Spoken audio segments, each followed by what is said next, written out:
n'ibiganiro bari n'umurenge yawuvuyemo none basubiye mu rusengero bakajya babwiriza nkarira bakajyana ijambo ry'Imana ndirije kandi nandarizwa n'ukuntu bambenze umugore mwiza nkanjye w'igishongore mumbabarire muze kumfata gafoto meze neza urumva umugore w'igishongore nkanjye Yesu umugore w'igishongore nkanjye barakubenze kumugaragara umwana w'inyaruguru bamuteye indobo ibi bintu jowe ibi bintu biraza iki gihuru kiravamo igihunye rwose natabyara umuhungu arabyara umukobwa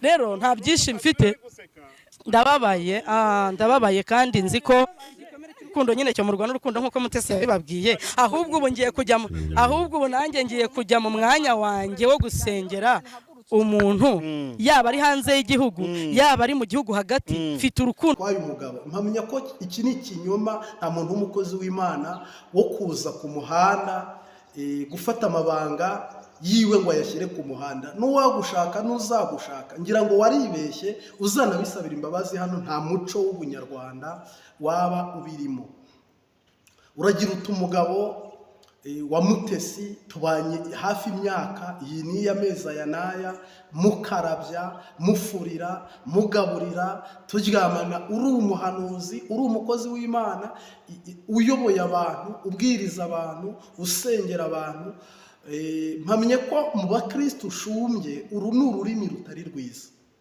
ntabwo ari rwiza koko urabona ukuntu uri guhaguruka sinzi niba ari umwuka w'ubwibone sinzi niba ari kute ari karagiteri zawe ariko donc nagira ngo nge mvuge ko ntabwo ari byiza ngo mufata agafoto murebe ngo umugore uteye neza ukomoka muri Nyaruguru w'igikwerere none se ko uri igikwerere bakakubenga kuturutse aho Nyaruguru bakakubenga kureba uri mwiza ariko ko wabenzwe ubwiza bwawe buraba bushingiye kuki ubwiza bwe bushingiye mu kubaka bushingiye mu rugo niba nta rugo ugira ntabwo uri mwiza wowe ushobora kugaragara inyuma kuri mwiza ariko mu mutima utari mwiza ushaka kugaragara fiziko makuri mwiza wanamugani w'abandi bagore bari gukritika inkuru yawe mu buriri uri mubi ubwiza buzwi n'Imana kandi Yesu yaravuze ngo umwiza ni data wowe rero ushaka kuvuga ngo umugore mwiza nkanjye niba uzi kuri mwiza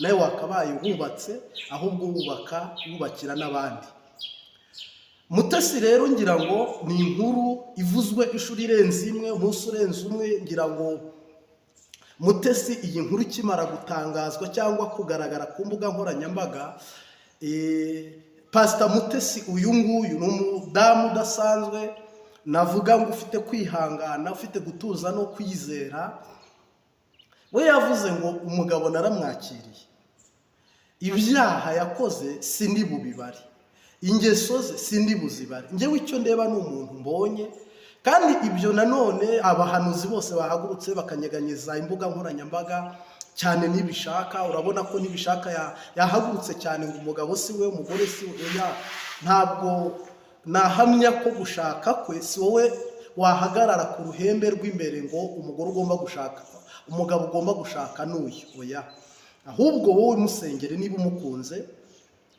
niba umwemera musengere naho guhaguruka ngo bagiye kwambura abadiaspora bajya abadiaspora mwarababonye ntabwo abadiaspora ari bo njiji za nyuma zibaho kandi bo barabaye abadiaspora bakagera i Burayi bakagera muri Amerika mwe muri hano mutararenga n'umupaka nta resepasi nta na CPGR nta na passport ariko ukavuga ngo abadiaspora ni injiji ni abantu batazi ibyo ari byo Mutesi agiye kubiba ntabwo Mutesi ari igisambo umugabo we si igisambo waba uvuganye umujinya n'uburakare yenda nawe wasanga hari ibindi cyangwa hari izindi nyungu ariko mpamya ko ibi byose bishingiye ku ishyari kuko ngo umujinya wica umupfapfa ariko ishyari rikica ubuze ubwenge niko umubwiriza yanditse aravuga mpamya ko rero Pastor Mutesi kurongorwa kwe nashaka arongorwa amezi 5 nashaka arongorwa imyaka 5 nashaka arongorwa imyaka 50 nta muntu n'umwe kurongorwa n'ukwe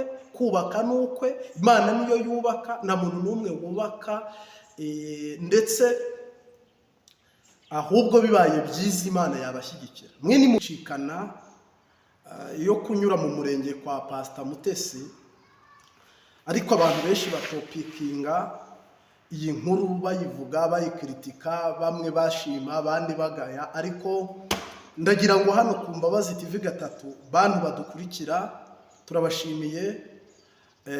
Iyi ni channel nshyashya, ukore subscribe, Imana iguhe umugisha. Ndagarutse rero muri uyu mwanya n'akanya wowe tubana, ibintu bisa nibi cyangwa se iburi kubona ubundi ni ibiki, cyangwa se bishatse kuvuga iki cyangwa bisobanuye iki. Pastor Mutesi ni umukozi w'Imana, mpamya ko si ubwa mbere si ubwa kabiri naba nkoze ikiganiro kuri Pastor Mutesi. Ntabwo niyumvisha ukuntu umuntu yahaguruka akavuga ngo ubukwe abuhaye iminsi 3, abuhaye iminsi 4, urugo ntabwo ari ji bakubitaho eximaka ngo umenye ko ruzamara imyaka 10, 20, 30, kandi aba bose bari kubivuga benshi ni abadivorce, abandi nta n'ubukwe bigeze bagira, batandukanye n'abagore, bamwe ni ishyari. Mpamya ko ubu burozi bwose muri kumva buri ku mbuga nkoranyambaga, uhereye kuri uyu mugore Sandrine waje ku mbuga nkoranyambaga avuga ko Pastor Mutesi amwibye umugabo amutubashyigikira. None se araguma hariya mu mumaziki. Je rero shyigikiye Pastor Mutesi ko yakubaka. Pastor Mutesi rwose ndagushyigikiye, wiyubakire, ugira urugo rwiza, abahungu n'abakobwa, ndetse tuzanagusura mu rugo, turagushyigikiye mu nkunga zo gusenga, mu nkunga z'amafaranga. Mu by'ukuri rwose Uwiteka akumpera umugisha nyamugisha, ngira ngo umuntu nabona umwanya azanagusura. Ibiguca intege byiyama, kuko uyu ni umugisha wawe. Niba uriye bamaranye imyaka 2 ntibakorane ubukwe, we mukamenyana iminsi 2, amezi 2 mukaba mukoze ubukwe, undi bamaranye imyaka 2 amusasira, none si iyo myaka 2 umaze cyangwa umwaka umaze Sandrine ubana n'umugabo ntugire ubwenge, ntagire ubwenge. Ese imyaka 2 niba Imana yarakuzaniye umugisha ukarangara, cyangwa umugabo akaba atari wawe, imyaka 2 ni mikeya. We rero witangaza ngo Mutesi ngo nahura n'ibigeragezo mu rugo ngo azahite akinga, ngo ntazabizane ku muhanda. Oya, nta rugo na rumwe rutagira ibigeragezo, zikomeye n'izoroheje. Nta hantu na hamwe hatagerwa n'umubisha. Ibibi ntaho twabihungira, muri iyi si ntaho tuzakirira, nta hantu hatagerwa n'umubisha. Ubwo rero ibyo kuvuga ngo urugo ruzamara amezi 4, urugo ruzamara 5, urugo ruzamara 10, ibyo bizwi n'Uwiteka. Kandi mpamya ko uko Kristo abizi, twebwe ntabwo ariko tubizi. Wasanga ruzanarama rukamara imyaka 100. Felicitation rero, very good. Ubaka Yesu akubakira. Naho aba bose b'abanyeshyari bahagurutse bakajya ku mbuga nkoranyambaga, bakamera amababa, bakamera amahembe, bagashwa amaduka, ibintu bigakomera, ibintu bakabishyushya. Bamwe ni views, abandi ni hiti, abandi ni ibindi utamenya bibereyemo. Ibyo byose ngo igifite itangiriro kigira n'iherezo, ariko nta muntu n'umwe wanga ibyiza zirakubibura. Rero uyu mugabo bonye, ngira ngo ni umugabo utari n'umukene, nubwo uvuga ngo Sandrine ariko ngo yaramufashije, ngo yaramutunze.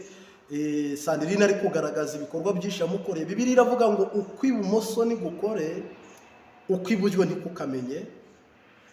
Uko kuboko icyo kumwe gukoze ikindi ntikikamenye. Ntabwo imirimo myiza uza gutangariza kuri kamera, niba uteganya ko Imana yazayiguhembera, ntabwo rero hano ariho batangariza imirimo myiza wakoze uyikoranye urukundo cyangwa igikorwa cy'urukundo. Oya, ahubwo imirimo myiza niyo izaduherekeza.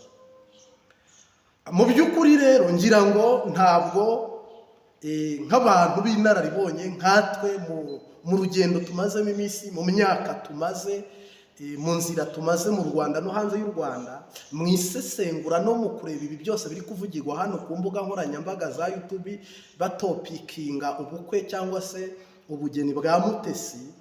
Uyu munsi ngira ngo umugabo yanamushyiriye indabyo, nuko ntabonye umwanya ariko nzahagera. Mutesi azaduha ikiganiro tuzamwivugishiriza 100%. Mu by'ukuri ijambo rimwe n'irindi nagira ngo mbamenyeshe ko umugore afite uburenganzira bwo gukundwa n'umugabo.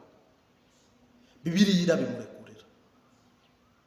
Niba rero umugabo amukunze agahita anamubwira ati ndregite tube yangaje y'ubukwe, bagasangwa nta bukene bafite bwababuza gukora ubukwe, bagasanga nta miziro, nta mihamuro, nta migenzo yindi yababuza kubana, mu by'ukuri nagira ngo nanjye iki kintu tube twagishyigikira. C'est vrai. Naho wowe wumva ko Pastor Mutesi aciye nk'amabere, Pastor Mutesi byamugoye byamucanze, oya Pastor Mutesi ntibyamucanze, n'umugabo we ntibyamucanze. Sandirine ubu n'uburakari bukuzanye ku mihanda, ni umujinya, ni ishavu, ni agashavu, ahubwo uzihane ugira ibanga. Koko ubu n'undi mugabo uri kuvuga ngo ugiye gusenga ngo Imana iguhe umugabo, n'undi mugabo bigaragara ko ni mu Rwanda nihagira irindi kosa riba uzabizana kuri kaburimbo, umugabo ateye uku, umugabo ateye uku. Kandi Bibiliya iravuga ngo uvuga urugo rwe abakoze icyaha. Ubundi urugo rw'umuntu ntiruvugwa, uruvuga rero ni Satani.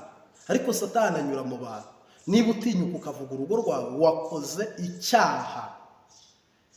Reka mbifurize rero kuramba no kubaho no kuramuka dushimira Pastor Mutesi, tunamwifuriza ishya n'ihirwe n'ubuzima bwiza mu rugo rushyashya Imana imuhaye.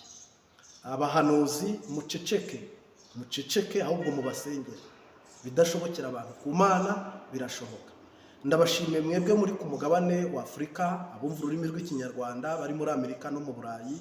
Iyi ni Imbabazi TV 3, turabakunda, turabazirikana tubasengera ngo namwe ahubwo mube mu bisubizo by'Imana kuruta uko byaba mu bantu. Kandi mwihangane uruvugo na Pastor Mutesi yihangane, ibi ni ibikomere. Umugabo ntagurwa, umugabo ntibamutira, umugabo ntibamwikopesha, umugabo nta kintu na kimwe wakora atangwa n'Uwiteka. Bye bye, shalom shalom.